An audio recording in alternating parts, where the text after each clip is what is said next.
So guys, very good morning to all of you. Uh, Yesterday class or in the previous classes, we were talking about a new type of differential equation, linear differential equation of higher order with constant coefficients. And we discussed that the complete solution of these kind of differential equation is basically dependent variable is equal to CF plus PI, where CF is complementary function and PI is particular integral. And then we discussed the several cases for finding the CF according to the nature of roots of the auxiliary equation. And yesterday we discussed so many cases of particular integral as well, which is totally based on QX, which is a function of x in right hand side of the given differential equation. I already told you that a particular integral depends on two things. Number one, f of d, and number two is q of x. And yesterday we discussed the cases of qx, right? And we had done one question as well based on these cases, right? So I think we should start now, and we will do some more questions based on qx.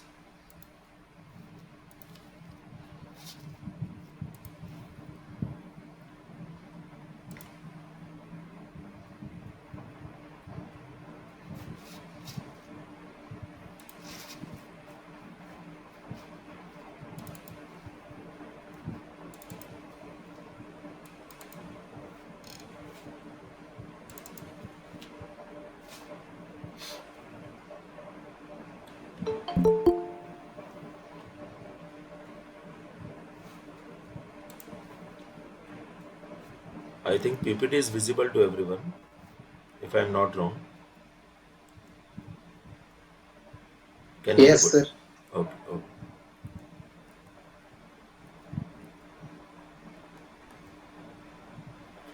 So this was the case number one, when qx is equal to e raised to the power x. This was case number two, when qx is a algebraic polynomial, and we had done one question of this case. This was the case number three, when qx is equal to sine ax or cos ax. This was case 4, when qx is equal to e raised to the power x into function of x. Case number 5, when qx is equal to x into function of x. And case number 6, uh, generalized case, when qx is equal to x raised to the power n into function of x. तो ये हमने कल qx पे based cases देखे थे, और मैंने ये बोला था कि अभी एफ ऑफ डी के मैं केसेस आपको नहीं बता रहा हूँ, पहले हम क्यू एक्स से रिलेटेड क्वेश्चन करेंगे, क्योंकि हमेशा आपको एग्ज़ाम में क्वेश्चन जो देखना है सबसे पहले क्यू एक्स पे बेस देखना है. अगर क्यू एक्स हमारी लिस्ट में अवेलेबल है तो हम क्यू एक्स के बेस पे पर्टिकुलर इंटीग्रल फाइंड आउट करेंगे, और अगर क्यू एक्स हमारी लिस्ट में अवेलेबल नहीं है तो फिर हम एफ ऑफ डी के हिसाब से पर्टिकुलर इंटीग्रल फाइंड आउट करेंगे. तो एफ ऑफ डी वाले केसेस में आपको बाद में बताऊंगा, ज़रूरत पड़ेगी तो. फिलहाल हम इन पे बेस्ड क्वेश्चंस करते हैं, और हमने ये क्वेश्चन कर लिया था जिसमें कॉम्प्लीमेंट्री फंक्शन हमने फाइंड आउट किया था और पर्टिकुलर इंटीग्रल हमने फाइंड आउट किया था. पर्टिकुलर इंटीग्रल जो है वो एल्जेब्रिक पॉलिनोमियल वाला केस है, उसको कंसिडर करके हमने किया था ये वाला क्वेश्चन. ठीक है, नेक्स्ट क्वेश्चन करते हैं. Solve T square plus 1 times of Y is equal to X cos X. तो आपको ये जो डिफरेंशियल इक्वेशन है ऑलरेडी आपको F of D Y is equal to Q X की फॉर्म में गिवन है. कैपिटल डी जो है ऑब्वियस है, यहाँ पे डी बाई डी एक्स है,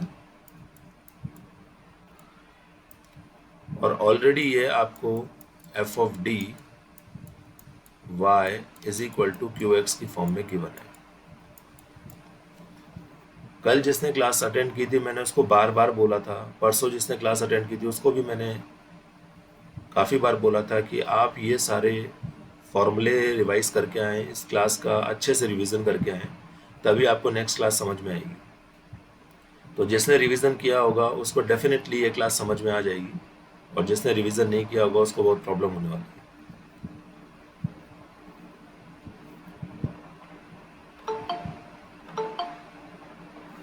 एनीवेज,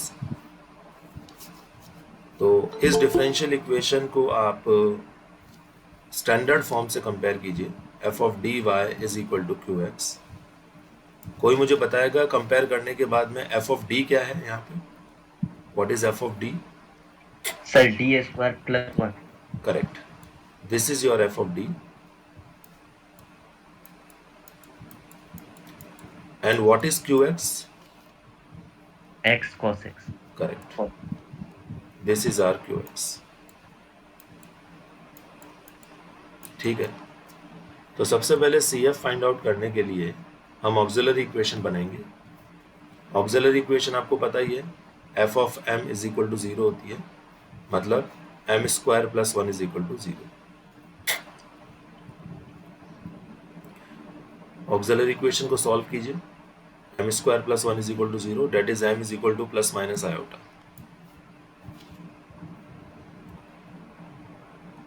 आप इसे ऐसे भी लिख सकते हैं 0 प्लस माइनस आयोटा, क्योंकि इसमें रियल पार्ट 0 है और इमेजनरी पार्ट 1 है। तो इसके बेस पे हम सी एफ फाइंड आउट कर सकते हैं। आपको केसेस मैंने बताए थे, e raise to the power real part x, मतलब e raise to the power 0x, that is 1। वो वाला पार्ट यहाँ नहीं लिखा है क्योंकि वो 1 हो गया। c1 cos beta x plus c2 sin beta x, beta is 1 year, क्योंकि आप देख सकते हैं इजीली अगर आप इसको इससे कंपेयर करें alpha plus minus iota beta से, तो alpha is 0 and beta is 1। तो CF is C1 cos x plus C2 sin x, where C1 and C2 are arbitrary constants. CF में किसी को कोई डाउट है? No sir. No sir. Very good. Now come to PI। PI का जो generalized formula होता है वो क्या होता है, कोई बताएगा मुझे? Sir P I is equal to 1 upon F of D into Q X. Very good, very good. What's your name? Akash. Akash, very good. So PI is equal to 1 upon F of D into Q X. और मैंने आपको अच्छे से समझाया था कि ये 1 upon F of D ऐसे ही नहीं है, ये एक ऑपरेटर है। एक्स कॉस एक्स अगर राइट हैंड साइड में लिखना है तो राइट हैंड साइड में ही लिखना है, उसको लेफ्ट हैंड साइड में नहीं लिखना है गलती से भी, because 1 upon D square plus 1 is a operator, is an operator, और एक्स कॉस एक्स पे ये ऑपरेट हो रहा है।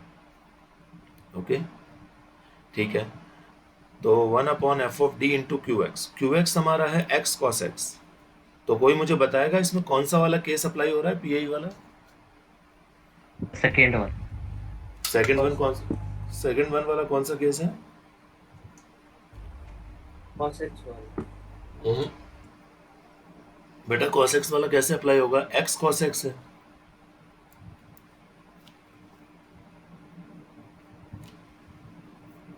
और कोई बताएगा मुझे कौन सा केस अप्लाई हो रहा है?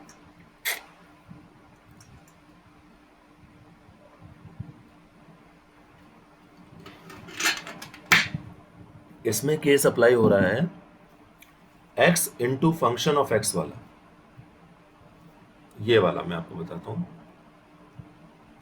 Sir case 5। Yes, case number 5, x into function of x। ये जो फंक्शन ऑफ x है ना v, ये बेसिकली इस क्वेश्चन के लिए cos x है। x into v is a function of x। तो जब भी ऐसा होता है तो पर्टिकुलर इंटीग्रल ऐसे लिखा जाता है, बाद में ऑपरेट करेंगे अलग बात है, पहले इसको ऐसे लिखो, मतलब x minus 1 upon F of D, फिर एफ डैश डी, मतलब first order derivative of F of D with respect to D, multiplied with 1 upon F of D into that particular function of X. तो हम इसको ऐसे लिखते हैं,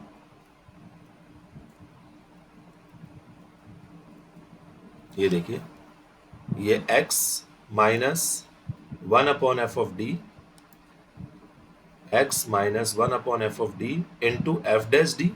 तो ये f(d) d² + 1 है, इसका d के रेस्पेक्ट में एक बार डिफरेंशिएशन किया तो वो 2d हो गया, तो ये देखो f'(d) multiplied with 1/f(d) into function of x cos x।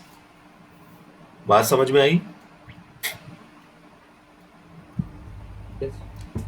Very good. Sir ये रिपीट करो।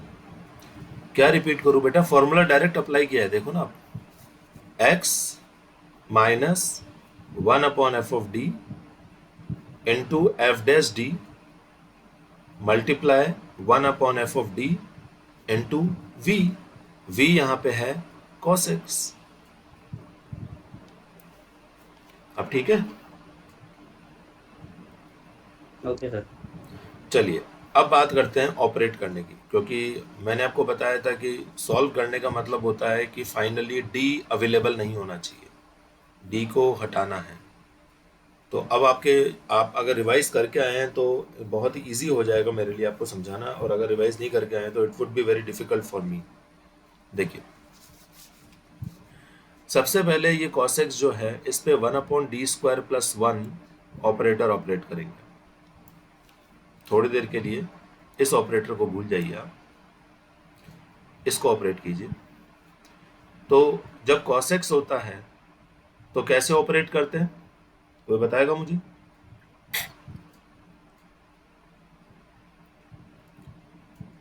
One upon d² + 1 cos x कैसे काम चलेगा? आप लोग पढ़ के नहीं आते हो यार। Yes sir. कैसे ऑपरेट करेंगे बताइए? 1/d² + 1 cos x 1/d² + 1 cos x कैसे करेंगे, ये पूछ रहा हूँ मैं। चलिए देखते हैं। 1/,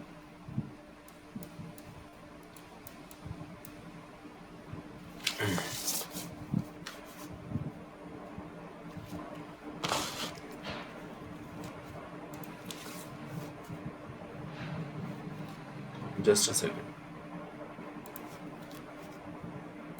1/d² + 1 cos x। मैंने आपको बताया था जब sin ax या cos ax होता है तो वो हमेशा d² पे ऑपरेट होता है, याद आया? Yes sir. और d² पे कैसे ऑपरेट होता है? cos ax या sin ax का जो a होता है, यहाँ पे a क्या है? cos ax या sin ax का a क्या है? a1 है यहाँ पे, यस यस। तो 1/, वो हमेशा f(d) में d² पे ऑपरेट होता है, मैंने बताया था आपको। और कैसे ऑपरेट होता है? जहां जहां d² होता है वहां वहां -a² हो जाता है।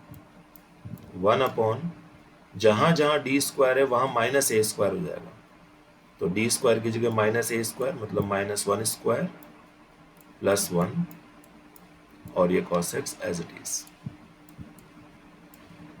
यही बताया था। Yes sir. अब -1² का वैल्यू -1 हो गया, -1 + 1 कैंसिल हो गया, मतलब 1/0 आ रहा है। मैंने आपको एक और चीज़ बताई थी कि ये केस आप अप्लाई कर रहे हैं, अच्छी बात है, लेकिन f(-a²) जो है वो 0 नहीं होना चाहिए। बताया था या नहीं बताया था? यस। तो यहाँ पे तो f(-a²) 0 हो रहा है, और जब f(-a²) 0 होता है उस केस में क्या रिजल्ट बताया था मैंने आपको? डायरेक्ट लिखने के लिए बोला था मैंने आपको।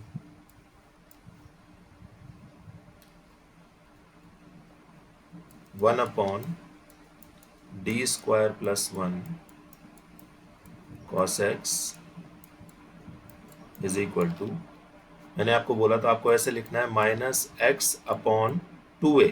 अभी मैं स्लाइड में ही बता दूंगा, minus x upon 2a, 2 into 1 minus x upon 2a, into sin x. Sorry minus नहीं आएगा, कॉस के केस में प्लस था, प्लस आएगा यस प्लस था, cos x yes yes x upon 2 into sine x, याद आया? Yes sir. तो यानी इस 1 अपॉन डी स्क्वायर प्लस 1 को कॉस एक्स पर अगर ऑपरेट करेंगे तो हमारा रिजल्ट आएगा एक्स अपॉन 2 साइन एक्स। चलिए अब वापस अपन अपनी पीपीटी पे आ जाते हैं।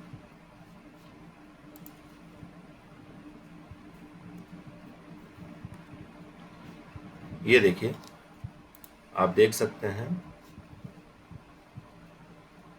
ये देखिए 1 अपॉन डी स्क्वायर प्लस 1 को कॉस एक्स पे ऑपरेट किया तो ये आ गया एक्स अपॉन 2 साइन एक्स। कोई प्रॉब्लम यहां तक? No sir. ठीक है, अब आगे बात करते हैं। अब देखिए ये यहाँ पे डिटेल में दिया गया है इसमें, ठीक है। अब आप इसको अलग अलग कर लीजिए। x को x अपॉन 2 साइन एक्स से मल्टीप्लाई किया तो x square upon 2 sine x हो गया, माइनस 2 कांस्टेंट है, d अपॉन डी स्क्वायर प्लस 1 को x अपॉन 2 साइन एक्स, ये अलग अलग कर लिया। ये देखिए x square upon 2 sine x minus 1 upon D square plus 1 into D x sine x, अलग अलग कर लिया।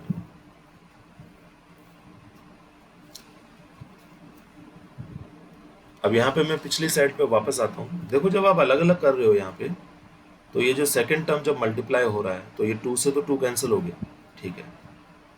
ऑपरेटर क्या बच रहा है, d अपॉन D square plus 1 x sine x, क्या बच रहा है मैं यहाँ लिख देता हूँ एक बार, d अपॉन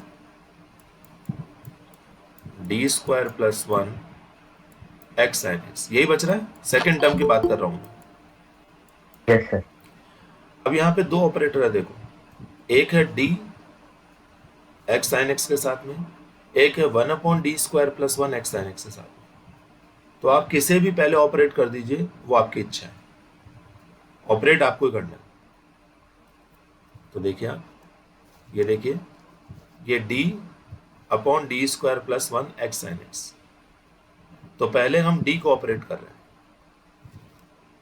अच्छा यहाँ ये फर्स्ट वाला टर्म तो अब कोई प्रॉब्लम ही नहीं है क्योंकि इसमें कैपिटल D तो बचा नहीं है, तो ये तो एज इट इज चलता जाएगा, 1 upon 2 X square sine x, 1 upon 2 X square sine x, 1 upon 2 X square sine x.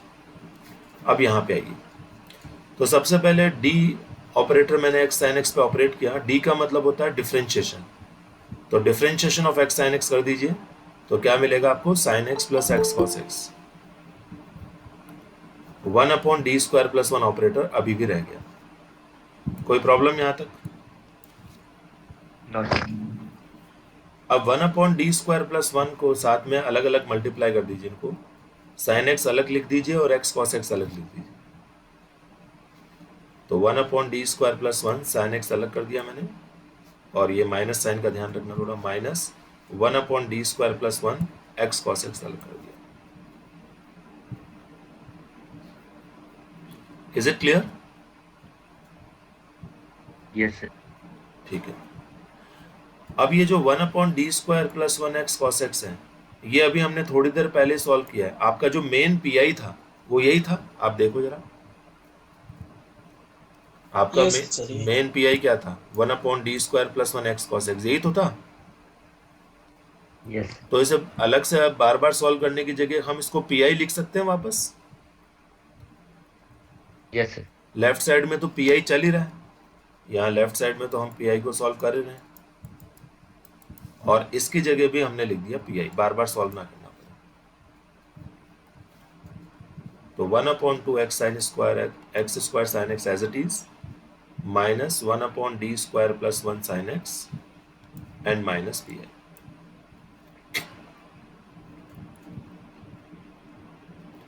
ये जो माइनस पीआई है उसको लेफ्ट साइड में ले जाइए, तो पीआई प्लस पीआई 2 हो जाएगा, 1 upon 2 X square sine X as it is, minus, अब इसे ऑपरेट करना है, तो इसे ऑपरेट करने का भी स्टाइल वही है जो मैंने अभी cos x को ऑपरेट किया था, आपने देखा था अभी, वैसे कर लो 1/d square plus 1 sin x को, अभी किया था ना मैंने Yes. थोड़े। Yes sir, yes sir. X by 2 हाँ तो क्या into बनेगा, sin. हाँ नहीं x/2 इंटू cos x बनेगा बेटा, क्योंकि ये भी Yes, जीरो हो sir. रहा है ना फाइनली। Yes sir. हाँ, और sin x के केस में माइनस आता है ना, तो माइनस और माइनस ही प्लस हो जाएगा, माइनस बिल्कुल। तो 1/2x स्क्वायर sin x ये वाला टर्म, और इसका जो रिजल्ट आएगा वो डायरेक्ट ये वाला देखिए, प्लस 1/2x cos x। कोई प्रॉब्लम?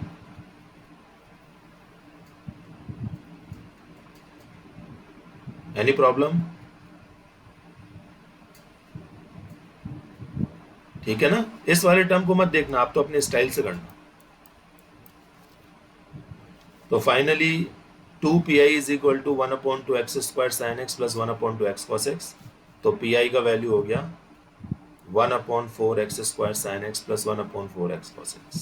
फाइनली d रिमूव हो गया, तो ये हमारा pi हो गया। तो कंप्लीट सोल्यूशन क्या हो गया? कंप्लीट सोल्यूशन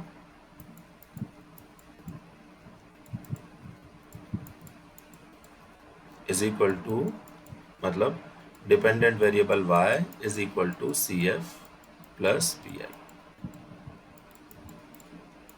CF भी आप निकाल चुके हैं और PI भी आप इवेल्युएट कर चुके हैं, y is equal to CF plus PI। Any doubt in this question?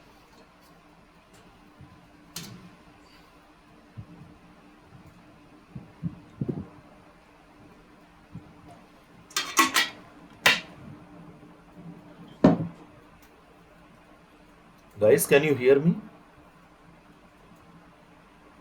Yes sir. Okay. Yes. No doubt? No sir. चलिए नेक्स्ट क्वेश्चन करते हैं। Solve D square Y upon D X square minus 5dy by D X plus 6। Sir आपकी हाँ क्या बोल रहे हैं बेटा? सर नेटवर्क प्रॉब्लम हो रहा है सर आपकी ओर। मेरी आवाज बाकियों को भी प्रॉब्लम आ रही है क्या? No sir. No sir. आपकी आवाज No, नहीं sir. आ रही सर. हाँ तो बेटा फिर सही आप, है। तो बेटा आपकी साइड फिर नेटवर्क प्रॉब्लम है, मेरी साइड नहीं है।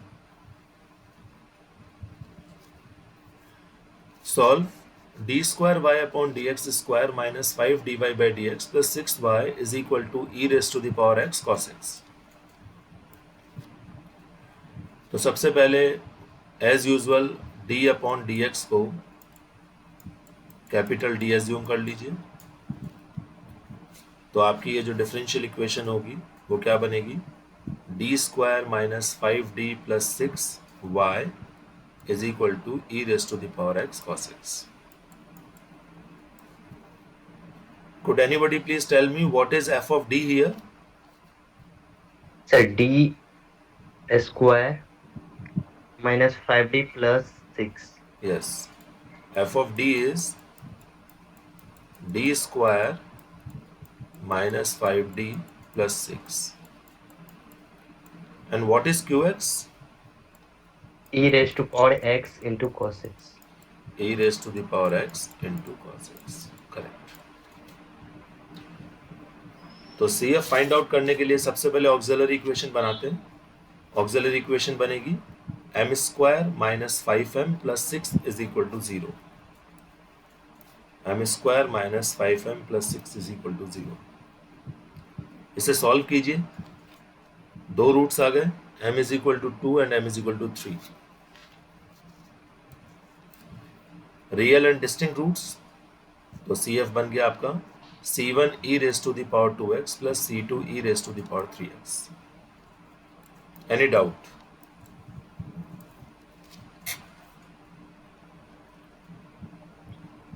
कोई डाउट है किसी को? No no. Okay. Now come to PI. PI is equal to 1 upon f of d, this is 1 upon f of d into qx।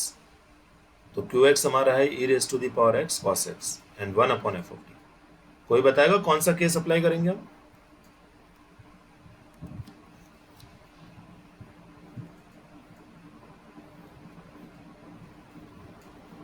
Anybody?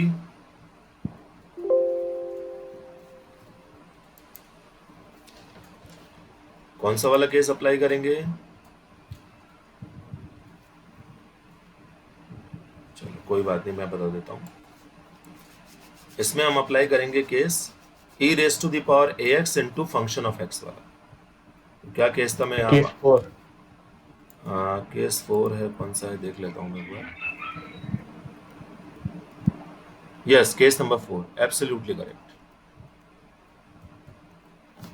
तो केस नंबर 4 में आपको यहाँ एक बार और बात समझा देता हूँ।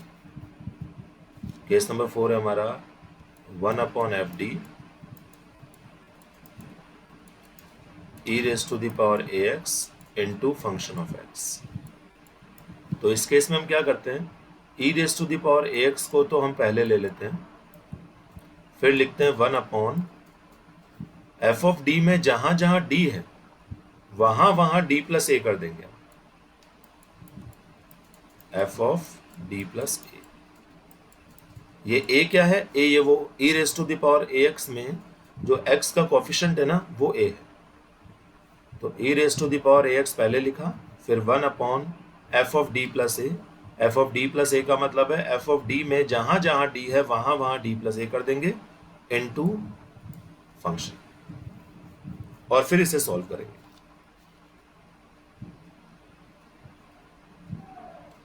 देखें जरा,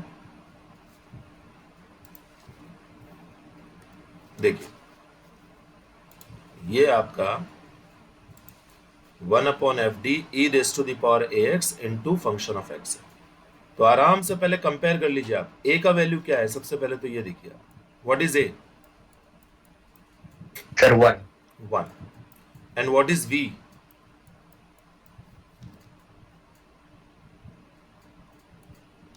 cos x। cos x। Yes, तो देखिए मैंने वही किया नेक्स्ट स्टेप में, e raise to the power x पहले लिख दिया, फिर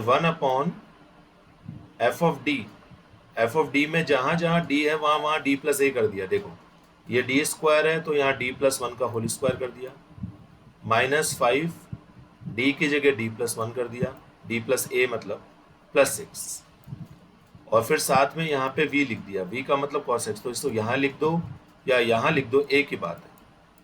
फाइनली इसी पे ऑपरेट करना है। यहां तक कोई डाउट किसी को? Any question? चलिए अब ये नीचे वाले को थोड़ा सा सिंप्लीफाई कीजिए। d + 1 होल स्क्वायर का मतलब हो गया d² + 1 + 2d, और ये -5d - 5 और +6। तो इसे सिंप्लीफाई करेंगे तो आपको मिलेगा d² - 3d + 2। ये e raise to the power x as it इज, क्योंकि इस पर तो कोई फंक्शन, कोई ऑपरेटर ऑपरेट हो ही नहीं रहा, it will be as it is 1/d² - 3d + 2, और ये मल्टीप्लाई में हमारा v मतलब cos x।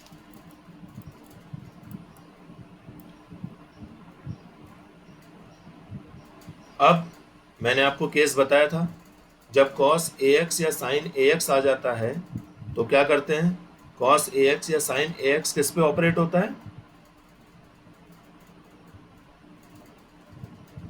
ये सर वो f(d) की जगह पे वो जो d आता है उसको नहीं। माइनस से लेते हैं। नहीं, d की जगह नहीं बेटा, d² पे ऑपरेट होता है ना। Yes sir.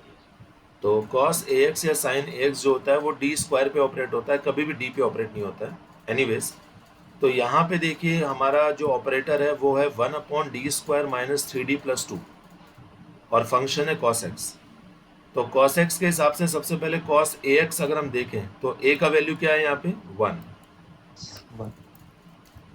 और किस पे ऑपरेट होगा? सिर्फ d² पे। और कैसे ऑपरेट होगा? d² की जगह आ जाएगा -a², मतलब d² की जगह आ जाएगा -1²। तो देखिए -1² -3d + 2, सिर्फ d² पे ऑपरेट होगा, और साथ में cos x। cos x भी लिखते हैं ना, cos ax हो या sin ax हो, एज इट इज हो जाता है, और ये e raise to the power x as it is. तो e raise to the power x, यहाँ नीचे क्या बचेगा, यहाँ नीचे बचेगा -3d, ये -1 स्क्वायर हो गया -1 + 2, -1 + 2 दैट इज +1, तो e raise to the power x 1/-3d + 1 into cos x। यहाँ तक कोई डाउट किसी को? No sir. अब वापस cos x आ गया और अभी भी डिफरेंशियल ऑपरेटर d मौजूद है। कोई बताएगा अब कैसे सॉल्व करें, क्या करें?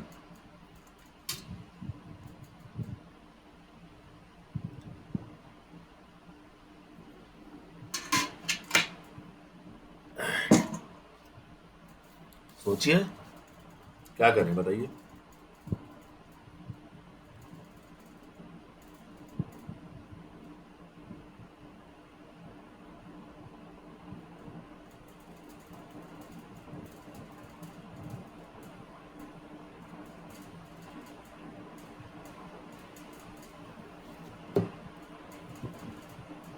यस एनीबडी, बताइए, सोचिए जरा क्या करना है।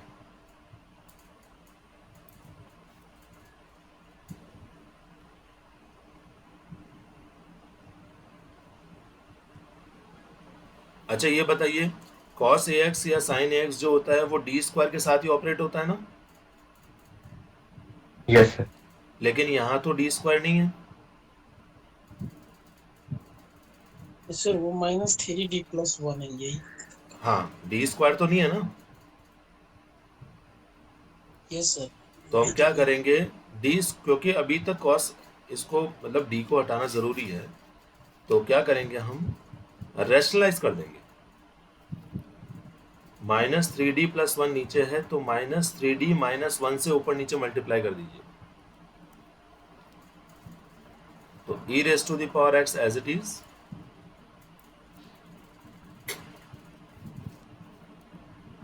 ठीक है। ऊपर बन गया 3d + 1 और नीचे बन गया a² - b² cos x। Rationalise तो आप कर ही सकते हैं इजीली, कोई प्रॉब्लम ही नहीं है। मैं यहाँ करके बता देता हूँ, वैसे आप कर सकते हैं। e raise to the power x,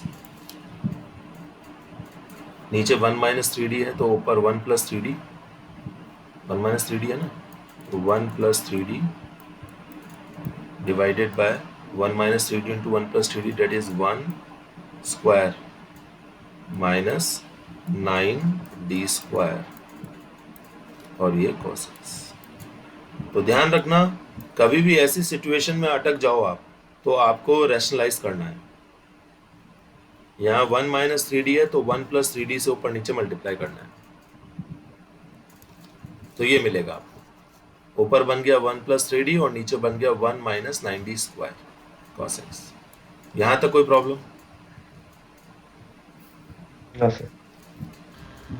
अब ठीक है, अब दो ऑपरेटर हैं आपके पास, एक है 3d + 1 और एक है 1/1 - 9d²। आप किसी को भी cos x के साथ पहले ऑपरेट कर सकते हैं, कोई प्रॉब्लम नहीं है।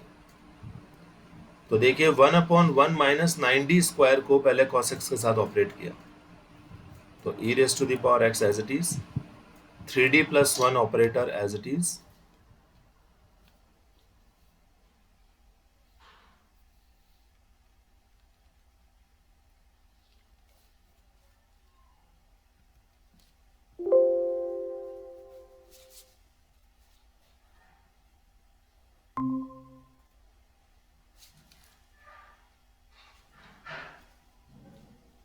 Guys can you hear me? Yes sir. अच्छा, यहाँ पावर कट हो गया तो मैंने मोबाइल से कनेक्ट किया है, ठीक है, okay thank you.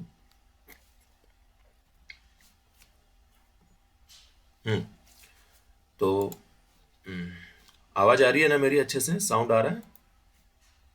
Yes sir. Okay thank you, fine.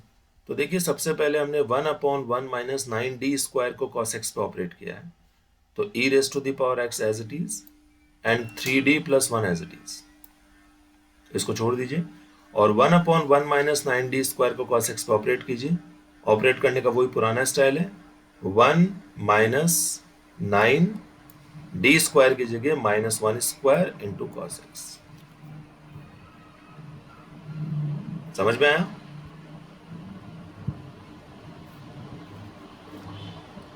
तो क्या बनेगा? e raise to the power x, नीचे क्या बनेगा?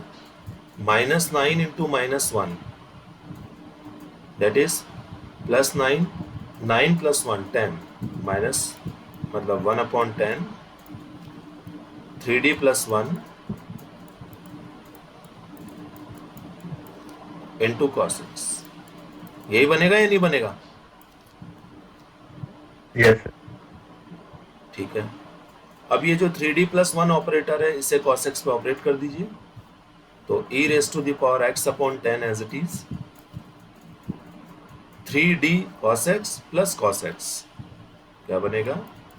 e raise to the power x/10 as it is 3d cos x plus cos x।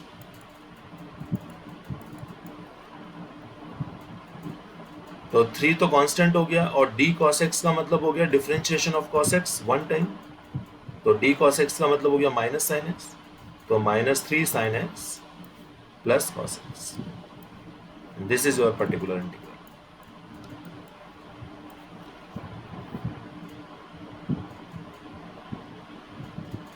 So complete solution is y is equal to CF plus PL. Any doubt, guys?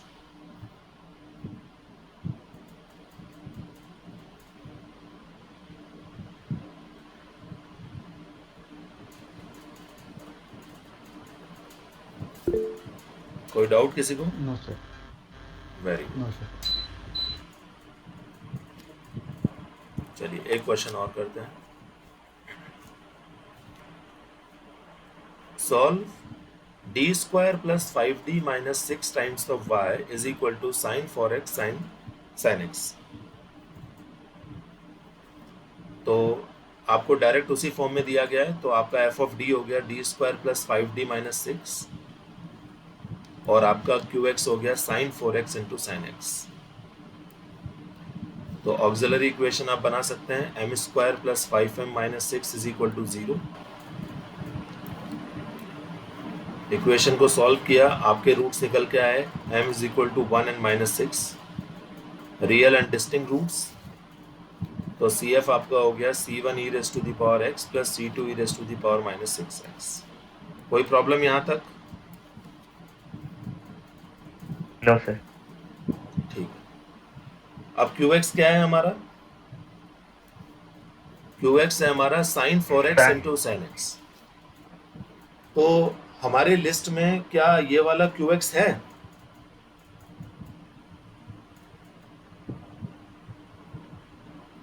Guys थोड़ा answer जल्दी कीजिए। हमारे list में ये वाला QX नहीं है ना? नो। देखिए हमारी लिस्ट में है, यस सर। यस हमारी लिस्ट में कौन कौन से QX हैं? e raised to the power ax है, एल्जेब्रिक पॉलिनोमियल है, या साइन ax है, सिंगल साइन ax है, या सिंगल कॉस ax है, e raised to the power ax into function of x है, x into function of x है, x² into function of x है, x³ into function of x। लेकिन ये वाला QX तो हमारी लिस्ट में नहीं है, तो PI कैसे फाइंड आउट करेंगे बेटा? सिंपल सी बात है, ऊपर नीचे 2 से मल्टीप्लाई 2 से डिवाइड करके इसमें 2 sin A sin B का फॉर्मूला लगा के इसको अलग अलग कर लीजिए। 2 sin A sin B का फॉर्मूला सबको आता है? Yes sir. 2 sin A sin B is equal to cos A minus B minus cos A plus B। Am I correct?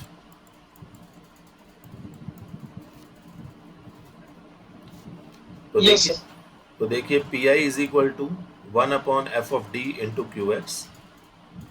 2 से ऊपर नीचे मल्टीप्लाई किया, ये 2 से यहाँ मल्टीप्लाई किया और यहाँ 2 से डिवाइड किया, 1/2 as it is 2 sin A sin B का फॉर्मूला लगा के हम हमें मिल गया cos a plus B, sorry cos a minus B minus cos a plus B, मतलब cos 3x minus cos 5x।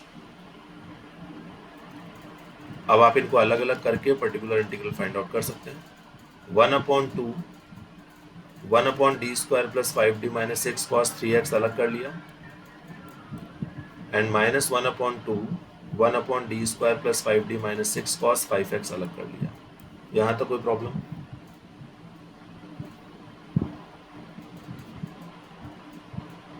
No sir. Good. अब ये आराम से आप कर सकते हैं, cos ax वाला केस है दोनों ही जगह, तो 1/2 एज इट इज।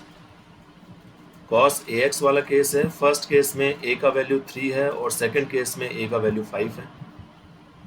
तो फर्स्ट केस की मैं बात करूं पहले, जहां जहां d स्क्वायर है वहां वहां माइनस 3 स्क्वायर कर दीजिए।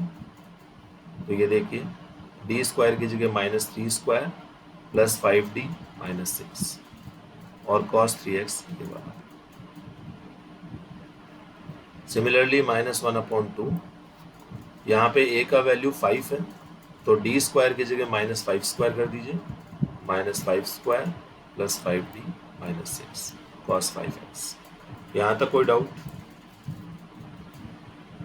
No sir. ठीक है, तो ये फर्स्ट वाले केस में क्या बना, नीचे देखिए माइनस 3 स्क्वायर का मतलब हो गया माइनस 9, माइनस 9 माइनस 6 कितना हो गया? माइनस 15। Yes, minus 15। ठीक है, तो 5d माइनस 15 हो गया यहाँ पे, है ना? ऐसे यहाँ पे तो आप इनको आराम से सॉल्व करके लिख सकते हैं। मतलब अब तो आपको समझ में आ जाना चाहिए ये मैं क्या बोलना चाह रहा हूँ। माइनस 9 माइनस 6 माइनस 15 हो गया, और तो बन गया आपका माइनस 1/2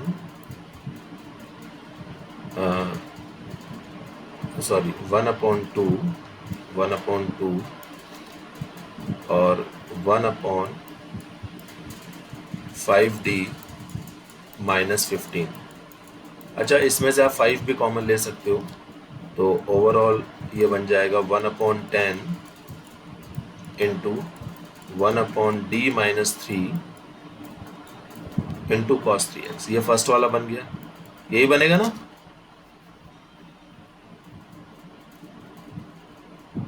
फर्स्ट वाला जो टर्म है वो यही बनेगा बेटा?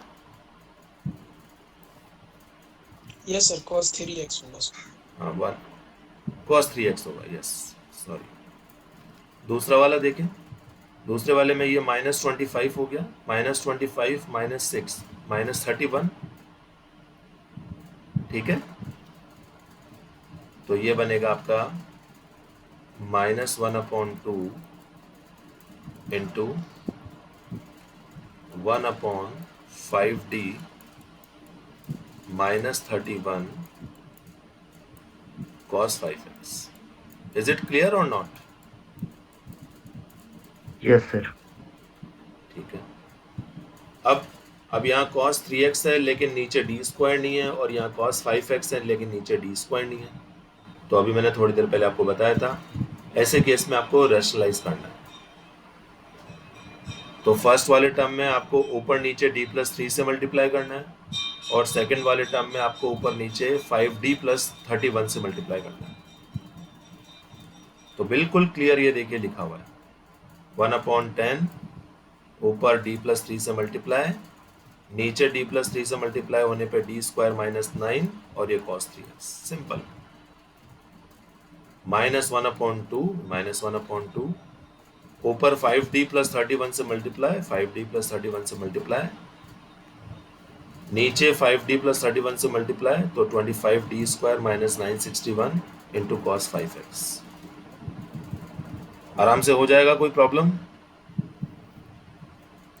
No sir. बस अब ये जो cos 3x है इसको 1/d स्क्वायर माइनस 9 के साथ पहले ऑपरेट कर दीजिए, और इधर जो cos 5x है इसे 25d स्क्वायर माइनस 961 के साथ पहले ऑपरेट कर दीजिए। ये कर दिया। 1/10 d प्लस 3 ये वाला एज इट इज, बिल्कुल एज इट इज, और उसको ऑपरेट कर दिया। तो देखिए यहाँ पे 1 अपॉन माइनस डी स्क्वायर की जगह -3 स्क्वायर -9 cos 3x ये बचेगा। सिमिलरली सेकंड वाले में ये पूरा का पूरा एज इट इज और cos 5x को हमने ऑपरेट कर दिया तो नीचे माइनस डी स्क्वायर की जगह -5 स्क्वायर आ गया।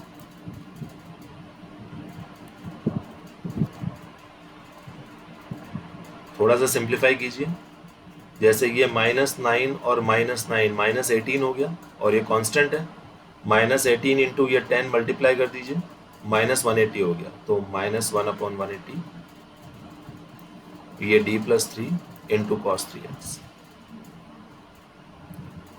यहाँ पे भी सेम यही कीजिए, ये -25 इंटू 25 हो गया और फिर -961 जो भी है देख लेना ये जो बनेगा, इसको यहाँ 2 से मल्टीप्लाई कर दीजिए, नेगेटिव साइन से मल्टीप्लाई कर दीजिए तो कांस्टेंट हो गया +1 अपॉन 3172 और ऑपरेटर बचा 5d + 31 into cos 5x। Simple calculation. Any doubt यहाँ तक? No sir. अब d+3 ऑपरेटर को ऑपरेट करना है cos 3x पे और 5d + 31 ऑपरेटर को ऑपरेट करना है cos 5x पे, तो बस सिंपली मल्टीप्लाई कर दीजिए, -1 upon 180 as it is, d को cos 3x से मल्टीप्लाई किया, d cos 3x का मतलब हुआ cos 3x का एक बार डिफरेंशिएशन, तो बस cos 3x से एक बार डिफरेंशिएशन हो गया -3 sin 3x plus 3 cos 3x plus 3 cos 3x। Similarly 1 upon 3172 constant, 5d + 31 को cos 5x पे ऑपरेट किया तो पहले 5d cos 5x तो 5 into d cos 5x, d cos 5x का मतलब है डिफरेंशिएशन ऑफ cos 5x और डिफरेंशिएशन ऑफ cos 5x क्या हो गया -5 sin 5x, minus sin 5x को 5 से मल्टीप्लाई किया तो -25 sin 5x plus 31 cos 5x plus 31 cos 5x। D घट चुका है पूरी तरह से तो ये आपका हो गया P R. Any doubt?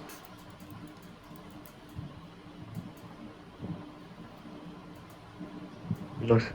So the complete solution is y is equal to CF plus PI.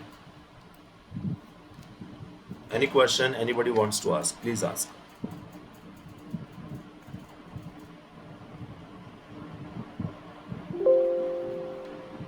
So I covered all the cases of QX based on QX. All the cases based on QX.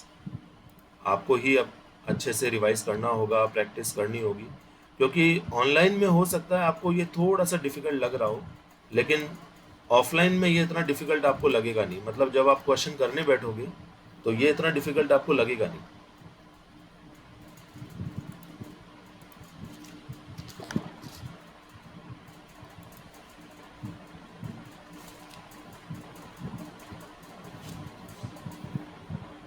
If you have any question, then please ask.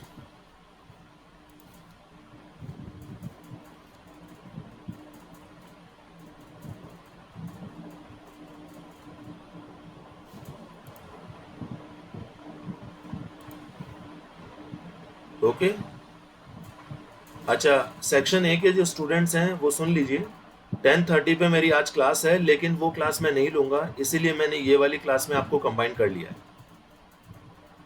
Is it clear? Anybody from section A? Yes, sir. Yes. So I will not take the class at 10:30 a.m. today. Devmalya Bhomik is saying that exam क्या बोल रहे हैं? Sir exam code is not working. Exam code is not working. Just a second. ऐसा कैसे हो सकता है? Just a second.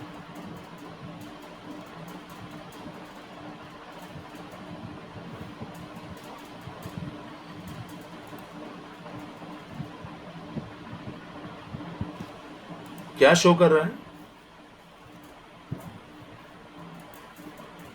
Exam code not found दिखा रहा है। यस सर, यही शो कर। यार ये क्या प्रॉब्लम हो जाती है, समझ में नहीं आता है। चलो कोई बात नहीं, मैं सर थोड़ी देर। हाँ बताइए। सेक्शन सी के लिए अलग हो, कोड अलग होगा ना सर, हाँ एग्जाम कोड जो भी। हाँ, ABC तीनों के लिए अलग अलग डाला है मैंने। सर तो ये एक ही कोड आया ना सबके लिए, सेक्शन सी के लिए तो वही। एक सेकंड, मैंने व्हाट्सएप ग्रुप पे जो शेयर किया है, तीनों कोड अलग अलग शेयर किए हैं बेटा। एक बार मैं फिर भी चेक कर लेता हूँ, आप कह रहे हो तो। सेक्शन सी के लिए है 2128, सेक्शन बी के लिए है 2127 और सेक्शन ए के लिए 2126। तीनों अलग अलग है। आप लोग एक, हाँ, बी सर से, एग्जाम को नोट फॉर्म दिखा रहे हैं। अच्छा, आकाश बोल रहे हैं क्या आप? आदित्य। आकाश कह रहा है सर कोड यही है ना, 20, 21, 21, 28। हाँ, सी सेक्शन के लिए ये वाला ही है। इट्स वर्किंग और not Akash? Sir not working. ठीक है, कोई बात नहीं, कोई प्रॉब्लम नहीं है, डोंट वरी। मैं जल्दी नया शेयर कर दूंगा, डोंट वरी। और वैसे भी आज की छुट्टी है, आपको पता होगा। Today is holiday, you know और no? Sir no sir. No sir. No sir. आपको पता नहीं है ये बात? No sir. ठीक है, आज की छुट्टी है, ये एक्स्ट्रा क्लास थी आपकी, तो आज के अगर अटेंडेंस नहीं भी होती है तो कोई प्रॉब्लम नहीं है। लेकिन इसका मतलब ये नहीं है कि आप क्लास अटेंड ना करो। जो भी क्लास आज ऑर्गेनाइज होगी उसे अटेंड जरूर कीजिए, ठीक है। आज हनुमान जयंती है, इसलिए छुट्टी है आज। सर एक्स्ट्रा क्लासेस का रिकॉर्डिंग मिलेगा सर? हाँ बेटा, मैं सारी रिकॉर्डिंग अपलोड कर रहा हूँ। लास्ट 2 क्लास की जो रिकॉर्डिंग है वो मैंने सेंड कर दी है, वो शायद जल्दी अपलोड हो जाएगी, आज या कल में अपलोड हो जाएगी। और आज वाली मैं अभी सेंड कर दूंगा। Okay, so thank you very much all of you. Have a nice day. Thank you. Thank you sir. Have a good day.